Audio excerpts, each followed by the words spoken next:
Magandang umaga po sa ating lahat. Marahil ay marami sa atin ang nagtatanong, bakit kaya pinahintulutan ni Lord na lahat tayo sa buong mundo ay dumanas ng ganitong pandemic or itong COVID-19 na sinasabi. Siguro marahil iba nag-iisip, Lord, bakit mo ba pinahintulutan ang ganitong bagay na mangyari ngayon sa mundo? Ngayon, we will try to answer the question. At ang topic po natin ngayon, ating short topic ay the God who is in perfect control of everything. So mag-pray po muna tayo sandali. Heavenly Father, salamat po. Isa pa na naman pong Sunday. Nagbibigay po kami ng puri at pasasalamat sa iyo. Ikaw pong mangusap sa aming mga puso sa pagbasa ng iyong salita at sa paghahayag ng iyong salita. Ito pong aking inihiling sa pangalan ng iyong anak na si Jesus. Amen at amen. So kung may Bible po kayo, basahin natin yung Isaiah 45 verse 5 to 7. Isaiah 45 verse 5 to 7. Sinasabi rito, I am the Lord and there is none else. There is no God beside me. I girded thee, though thou hast not known me. Verse 6, that they may know from the rising of the sun and from the west that there is none beside me. I am the Lord and there is none else. Focus po tayo sa verse 7. Okay? I form the light and create darkness. I make peace and create evil. I, the Lord, do all these things. So para maintindihan po natin, basahin po natin sa wikang Tagalog, Isaiah 45.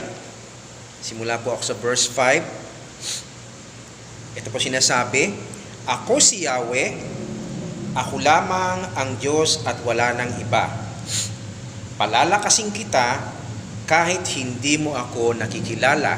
Verse 6, ginawa ko ito upang ako ay makilala mula sa silangan hanggang kanluran. At makikilala nila na ako si Yahweh, ako lamang ang Diyos at wala nang iba. Verse 7, doon po tayo tututok. Ako ang lumikha ng dilim at liwanag. Ako ang nagpapahintulot ng kaginhawahan at kapahamakan. Akong si Yahweh ang nagpapasya ng lahat ng ito.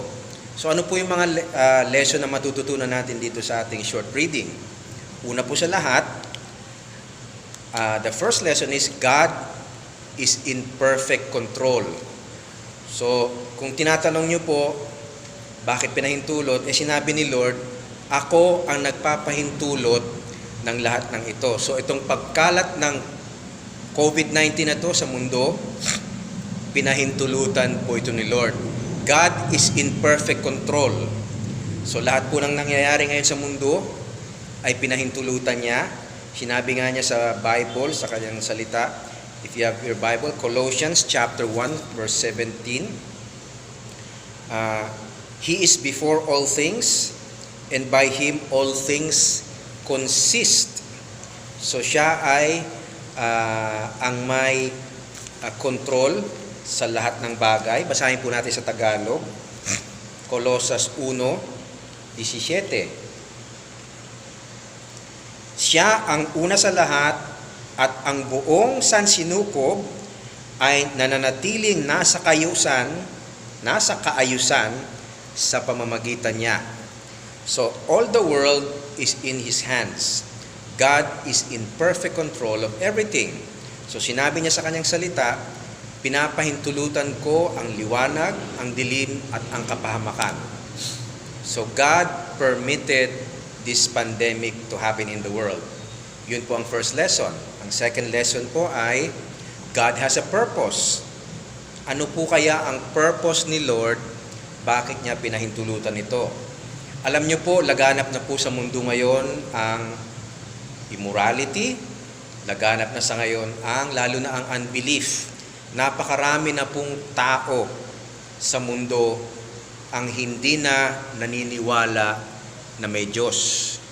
Kung pupunta pa kayo sa Europe, na dating sentro ng Kristyanismo, o diyan ang galing yung mga missionaries noon, wala na po. Marami pong diyan, katulad sa Germany, ang daming malalaking katedral, pero mga museum na lang, walang laman, walang nagsisimba. Kung pumunta kayo sa, let's say Canada or US, ang dami pong atheist. Punta kayo sa Scandinavian countries like Norway, Finland. Karamihan po ng tao diyan, mas maraming tao ay hindi na naniniwalang may Diyos. Okay? So marahil pinahintulot ng Diyos ito para ipahayag ang kanyang kapangyarihan to let people know that there is a God. Bakit? Kung yung virus nga na hindi mo nakikita, nagtatago ka at naniniwala kang may virus, how much more yung Diyos? See? So ang purpose ni Lord yan ay para ang mga tao ay matutong muling manumbalik sa Kanya. Lalo na po ang mga taong hindi na naniniwala na mayroong Diyos. So, people are afraid, lalo na yung iba na walang pananampalataya, takot sila. Takot silang mamatay dahil hindi nila alam kung saan sila pupunta. So ito po ay perfect na pagkakataon na makapag-share po tayo ng gospel, makapag-share po tayo ng kabutihan, ng the good news, that Jesus is the Son of God, that He died on that cross to pay for our sins, and just by believing that Jesus did it for us, He gives us eternal life, and He gives forgiveness for all of our sins. Yung po yung sinasabi ng John 3:16, di ba?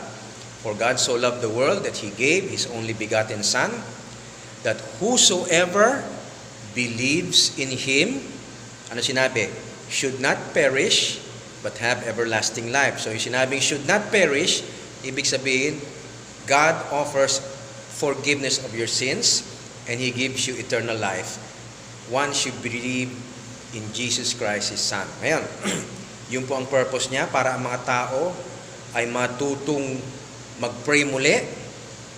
So, dati ang mga tao ay very busy sa mga gimmicks, sa mga party, sa pagbiyahe-biyahe dyan at kung ano-anong kabisihan. Ngayon, wala kang gagawin kundi nasa bahay ka lang.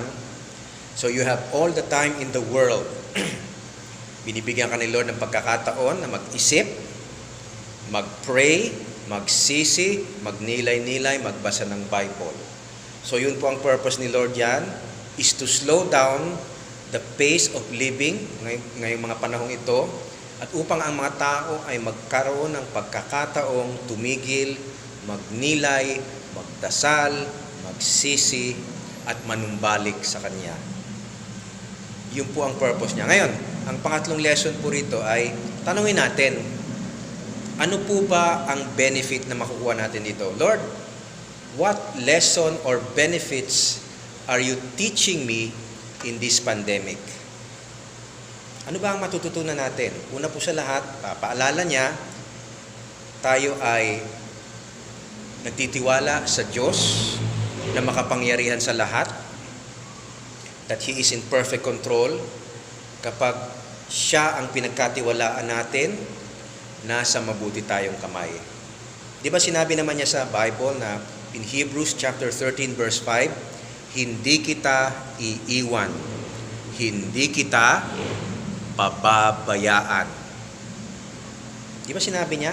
So, trust the Lord. Huwag po tayong mag-alala na kahit nandyan yung pandemic na yan, di ba nangako Siya na He will send His angels to guard over us? Don't worry. So, dito po natin isasara yung ating short devotional. Alam ko pong favorite niyo po yung Matthew chapter 6. Diba? So, do not worry about your life, what you shall eat, or what you shall drink, and the clothes, what you shall put on. For after all these things do the Gentiles seek. Your heavenly Father already knows that you need these things. Anong sinabi niya sa Matthew 6:33? Seek ye first the kingdom of God and His righteousness. And all these things shall be added unto you. So yun dito po tayo magko-closing muna ngayong Sunday na ito. And I hope and I pray that naging pagpapala po ang ating short devotional message. Hanggang sa susunod po na linggo, maraming salamat po and God bless us all.